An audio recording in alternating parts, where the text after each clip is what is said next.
Cody keeps hinting at a family event so explosive it still makes him flinch.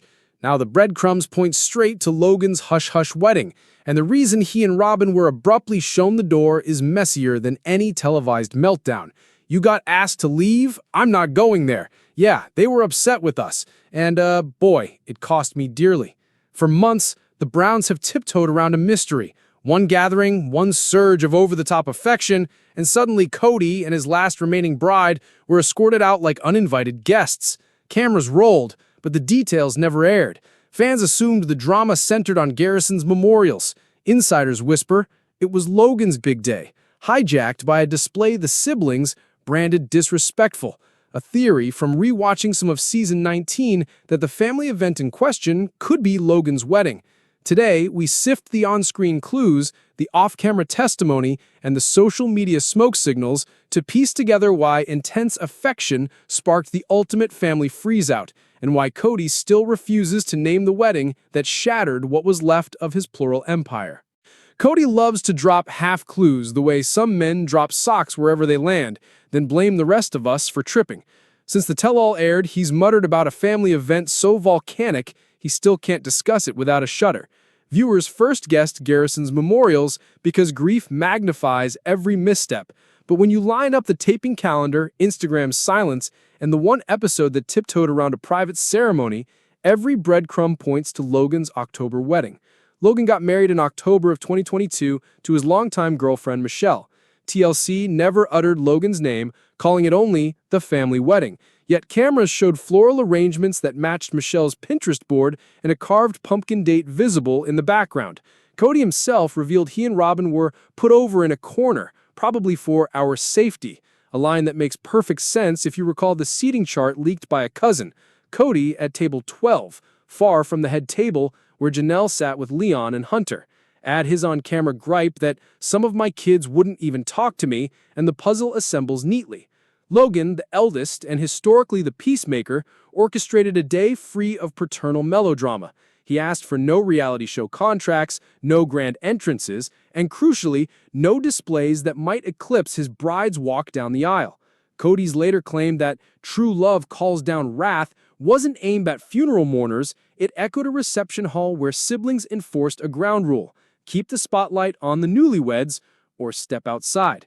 By the time the last slice of spice cake was served, Cody and Robyn were already in the parking lot, blinking against string light reflections, wondering how a family gathering had morphed into a polite but unmistakable dismissal. I don't like you any more than you like me. You know it's civil war. Total civil war.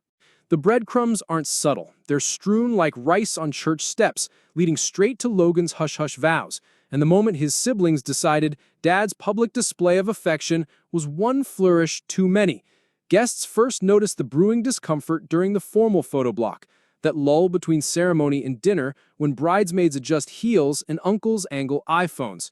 Michelle's photographer cued the family for mother-son portraits, a sacred moment in any wedding, but especially poignant for Logan, who'd long acted as mediator between his parents. While Janelle tried to keep smiles natural, Cody wrapped Robyn in what can only be described as a honeymoon sway, hands clasped at her lower back, forehead pressed to hers, eyes closed as if they'd stumbled onto a private beach. At first, onlookers exchanged polite, raised brows. Newlyweds glow, after all. But this was Logan's spotlight, not theirs. Then came the whispered chorus of siblings, Maddie tapping Garrison's arm, Aspen sending a quick text to McKelty, "You seeing this?" The photographer cleared her throat twice. Cody either missed the cue or chose to ignore it, lifting Robyn's hand to his lips just as Logan escorted Michelle toward the backdrop of fall foliage. The kiss wasn't explicit, but it was long enough that younger cousins giggled and Grandma Bonnie discreetly adjusted her shawl. Gabe, whose tolerance for his father's theatrics was already threadbare, stepped forward first. He murmured something. Witnesses heard, "Time and place, Dad." Cody waved him off, still smiling at Robyn. That's when Janelle intervened. Voice hushed, yet firm, the way only a mother can guide without raising volume. Focus are for Logan now. Cody released Robyn, but huffed audibly, muttering about family hostility. The tension traveled through the bridal party like a chill. Even the violinist paused mid-tune. Dinner worsened matters. Cody and Robyn nuzzled during toasts, her hand on his thigh, his arm draped across his chair, blocking the view of the maid of honor speech. When Logan rose to thank guests, heads turned to the newlyweds, only for Cody to brush Robyn's hair from her face in a gesture intimate enough to draw a collective sigh. Less romantic, more exasperated. Cody did kind of at least say hi to me a couple times in passing, and it's just so weird.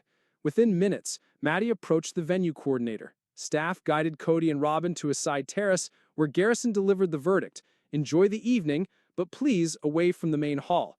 No shouting, no cameras, just a firm sibling consensus that the bridal glow would not share stage lights with parental affection. Cody, affronted, chose departure over discretion, looping Robyn's arm in his and exiting through the side gate, leaving behind a reception that exhaled in relief and resumed the celebration of the couple it was always meant to honor. Venue staff later described the exit as orderly but unmistakable.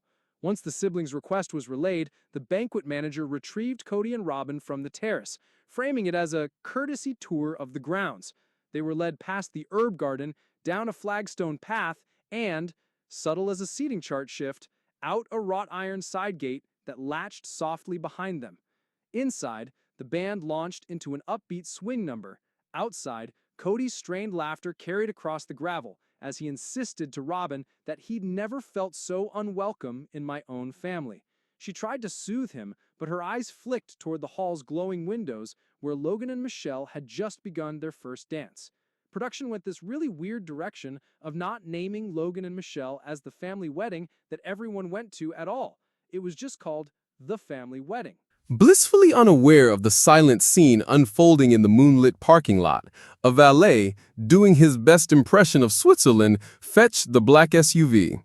Cody paced while Robyn dabbed at mascara, smudged more by embarrassment than tears. According to one attendant, Cody debated returning. They can't celebrate without the patriarch. But Robyn reminded him Logan hadn't asked for a patriarch that evening. He'd asked for peace. In the end, they drove off before dessert, taillights disappearing down the tree-lined drive as sparklers cracked inside to applause. Back at the reception, the air felt lighter, the way a room settles after a thunderclap moves on. Janelle thanked the coordinator, Christine slipped the DJ an extra request for Michelle's favorite ballad, and Mary, ever the diplomat, raised a quiet toast at the cousins' table to choosing joy over drama. No speeches mentioned the absence, but every guest felt the shift. It wasn't revenge, it was reclamation. The children's understated declaration that some milestones deserve their own spotlight.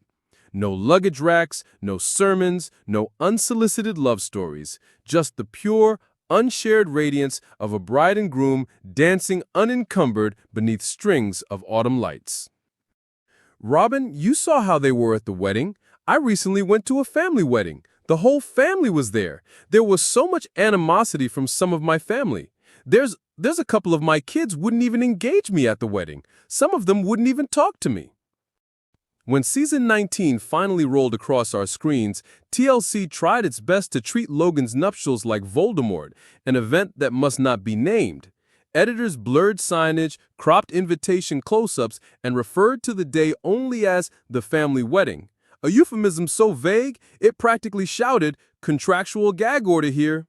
Yet the footage they did leave in was a treasure map for anyone willing to pause and rewind. First clue? The seating diagram Cody flashed to the camera during a confessional rant. He held it up as evidence of strategic hostility, grumbling that he'd been placed at table 12 in Siberia. Viewers paused, zoomed, and spotted Michelle's maiden name briefly visible before a ham-fisted blur smudged it out. Table 12, far left corner, was indeed ringed by cousins who barely know him. Janelle, by contrast, appeared in a quick reaction shot seated right behind the head table, laughing with Leon and Hunter. Her dress matched Instagram snaps Michelle's sister posted later that night. Post TLC tried to suppress with polite takedown emails, but which lived on in fandom archives. Second clue? Cody's snowstorm confessional, filmed weeks later.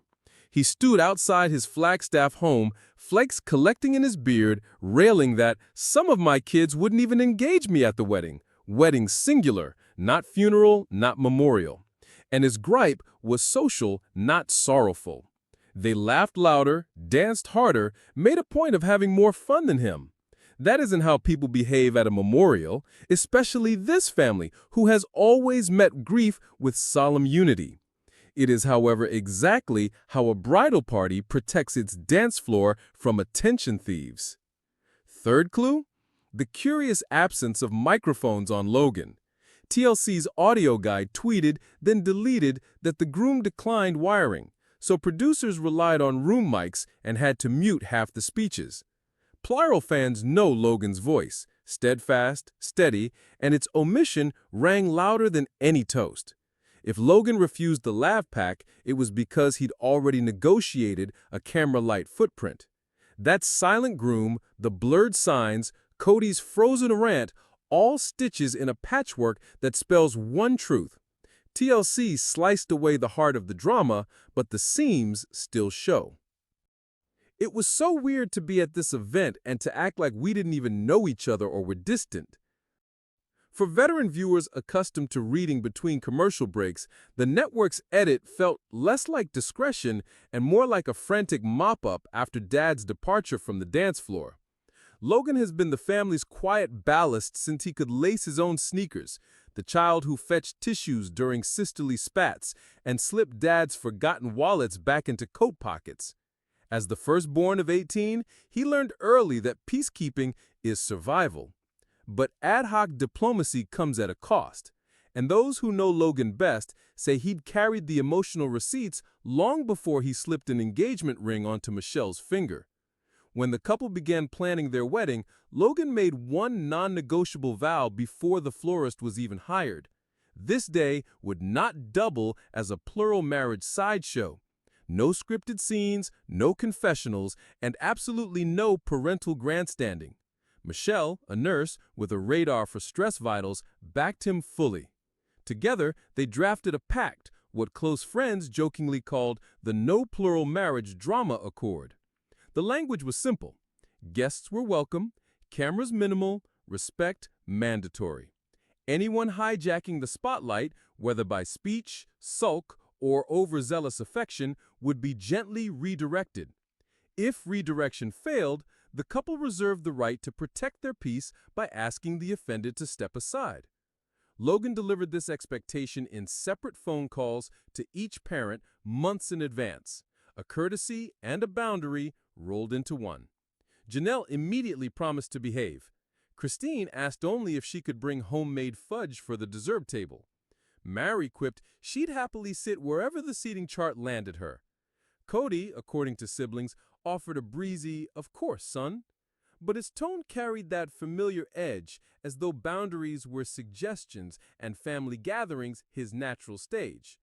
Logan and Michelle prepared anyway, briefing the venue coordinator, instructing their bridal party, and even rehearsing a discreet hand signal, 2 fingers tapping the watch, for any moment the festivities edged towards Brown family theatrics. I did feel like some people were trying to look like they were having more fun than me. Some guests later said the groom seemed a shade more vigilant than most, scanning the room even as he twirled his bride. But those who have carried a clan on their shoulders for decades know the difference between vigilance and anxiety. Vigilance says, "Not today, please." Anxiety says, "It will happen no matter what." On October 15th, vigilance won. And when the hand signal finally came, courtesy of Maddie's subtle wrist flick, Logan's plan rolled into action with the same quiet efficiency that once kept 18 lunch boxes labeled and lined up before school. He hadn't barred his father from attending, he'd simply drawn a line around a single afternoon and declared it sacred ground. In the weeks leading up to the ceremony, a private group chat called Logan's Lifeguards lit up every evening after supper. Maddie created it, added her full-grown brothers and sisters, and pinned one rule at the top: protect the bride and groom, no exceptions. Screenshots later leaked to a trusted cousin show the chat humming with maternal precision, exactly the style older women recognize from PTA bake sale planning. Garrison handled security, confirming with the venue there'd be 2 extra attendants posted near the terrace. Aspen volunteered a softer role, crafting a polite script in case Cody or Robyn needed redirecting. Dad, photos are running behind. Could you check with catering about coffee service? Even Leon, less vocal these days, chimed in with a playlist of feel-good tracks designed to drown out potential doorstep drama. The siblings weren't plotting a mutiny, they were choreographing courtesy in advance, the way seasoned hostesses map out seating to head off political arguments at Thanksgiving. For them, protecting Logan's day meant anticipating every detour their father might take towards center stage. It's just there's something so vitally detrimental to your life, you're just not going to talk about it. When an aunt asked via text whether Robyn's younger kids needed a designated game table, Madison replied within seconds. Yes, but separate from press backdrops. She punctuated with a smiley emoji. Southern-style firmness wrapped in kindness, something each sister had perfected under years of plural house diplomacy. On wedding morning, the chat chimed before sunrise. Gabriel posted a sunrise photo captioned, "Game Day." Hunter replied with a thumbs up and a gentle reminder, eyes on the bride, not the drama. By midday, reports trickled in from cousins stationed at the hotel lobby. Cody and Robyn had arrived, openly affectionate but calm. Still, Garrison texted the group a revised plan.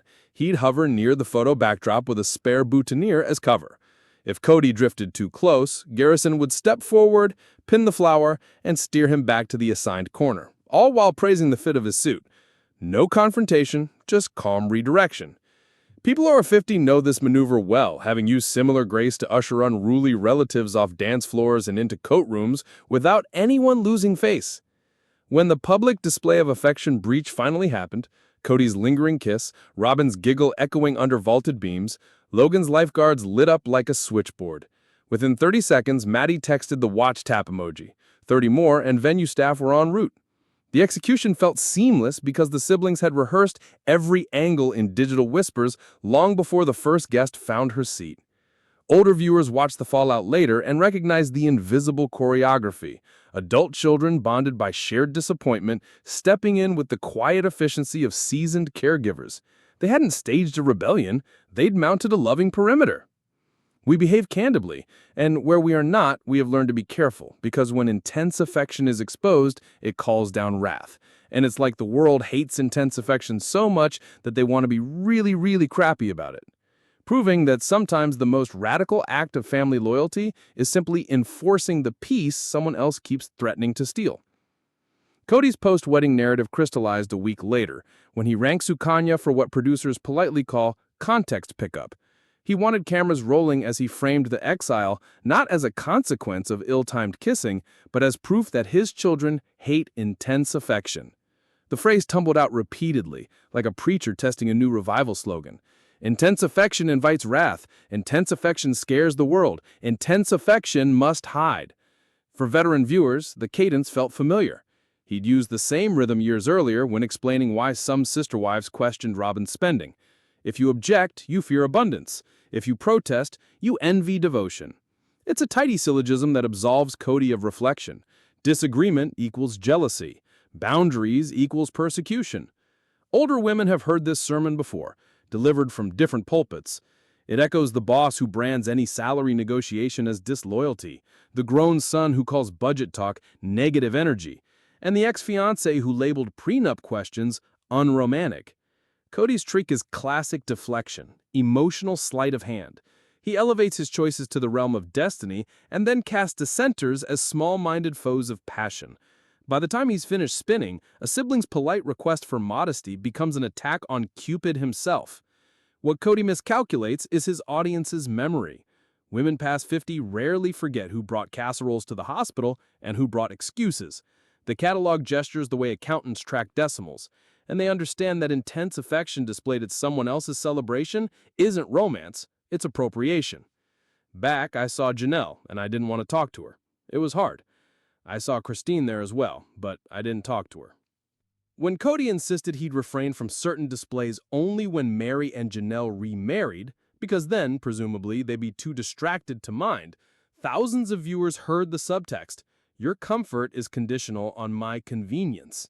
His promise wasn't gracious, it was transactional. Affection in Cody's gospel remains a spotlight, and everyone else must angle their chairs to avoid glare. Robyn, seated beside him during the pickup, nodded solemnly, though her eyes darted whenever Sukanya pressed for specifics. When asked if she understood why the siblings felt disrespected, she offered the word reciprocity, then trailed off. The silence that followed was as revealing as any confession. Reciprocity cannot thrive where one party's affection eclipses another's vows. And Robyn seemed, if only for a heartbeat, to recognize that no hashtag would shield them from the optics of a bridal dance floor briefly commandeered for a second marriage's encore. In living rooms across the country, grandmothers clicked their tongues, not from prudery, but principle. They were called etiquette lessons handed down through church socials and VFW banquets.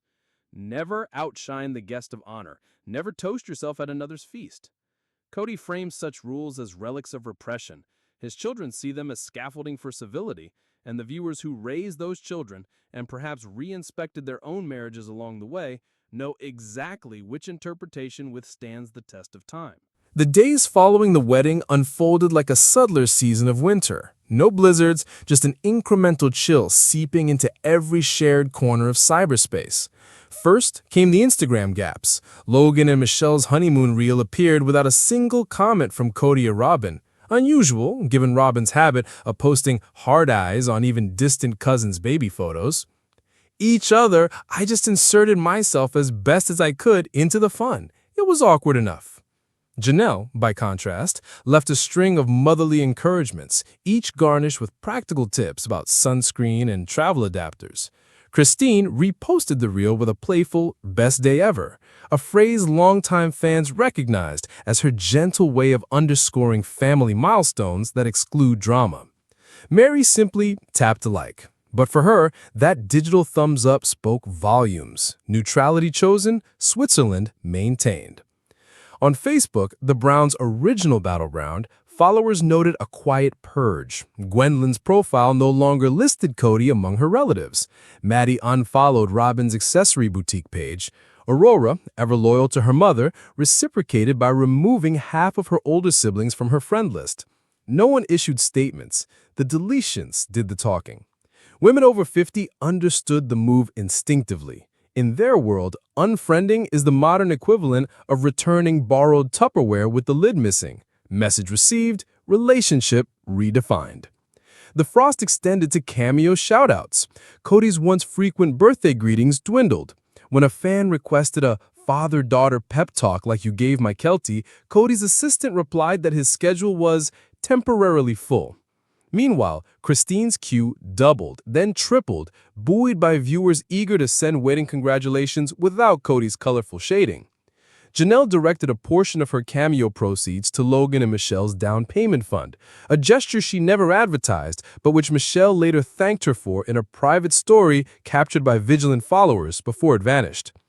I'm tired of feeling betrayed. What has happened is in the divorce, and the divorce is the ugly finger of blame has come out. They're trash-talking? Well, they're hurting. Even holiday logistics shifted. An aunt spilled to a lifestyle blog that the family's customary Thanksgiving rotation split in two. Janelle booked an Airbnb near Maddie's place in North Carolina. Christine planned a Utah gathering with snow-dusted pies. Cody floated the idea of a Zoom blessing. The older children declined, citing weak Wi-Fi, though everyone knew the signal worked fine when Grandma Ann streamed church earlier that week. Silence, it turns out, can be strategic. For the Brown adult children, it became a velvet rope, quietly unhooked whenever boundaries were respected, swiftly clipped shut when history threatened to repeat. And for viewers long past the age of fussing over follower counts, the lesson rang clear. Sometimes the most dignified rebuttal is not a fiery post, but an empty comment box that invites its own conclusions. Christmas planning used to unfold at one long kitchen island. 4 color-coded calendars spread like a quilting project while the kids circled for cookie dough scraps. Those days are gone. Now Christmas Eve begins in a WhatsApp thread titled "Brown Coordination, No Drama," administered by Maddie and muted by Cody within the first hour. The thread opens with practicalities. Who's renting which Airbnb, which siblings share hotel reward points, and how many crock pots each location can handle. Janelle books a cedar cabin near Flagstaff, but pointedly not in town. Close enough for grandbaby cuddles, far enough to avoid surprise drop-ins. Christine opts to Utah, promising hot cocoa on tap and a strict ban on plural marriage chatter at the dessert table. Saw Madison take her kids and scuttle them away from me. Could Cody and Robyn have been asked to leave Logan's wedding? Gave volunteers to run Secret Santa for the older set via spreadsheet. Hunter volunteers to make sure Dad's name doesn't get drawn twice. When baby showers or graduations arise, the siblings split guest lists the way seasoned hostesses divvy up pie slices, meticulously equal, never overlapping. If my Kelty's twins turn 3 in Arizona, Garrison plans the next birthday bash in Nevada to balance mileage and emotional bandwidth. Logan's lifeguards, repurposed now as general-purpose peacekeepers, offer template emails. Dad, we love you, and you're invited, but please respect the photo schedule. Robyn will have a dedicated cuddle corner for the toddlers so all parents can watch speeches. Attachments include map pins, parking instructions, and a gentle note reminding attendees that open displays of affection should be saved for anniversaries, not someone else's milestone. Mary remains Switzerland, sending handcrafted ornaments to every household, her return address stamped discreetly so no one can weaponize a tracking number. She answers group texts with neutral thumbs-up emojis and schedules her own holidays at Lizzie's Heritage Inn, welcoming whichever nieces need a break from the shifting allegiances. Behind the scenes, she forwards Airbnb links, double-checks dietary restrictions, and keeps a running list of who thanked whom, because even neutrality requires vigilance when feelings bruise as easily as meringue. This is what a family freeze-out looks like in its mature phase. No yelling, no tabloids catching driveway confrontations, just parallel itineraries stitched together by siblings who love peace more than proximity.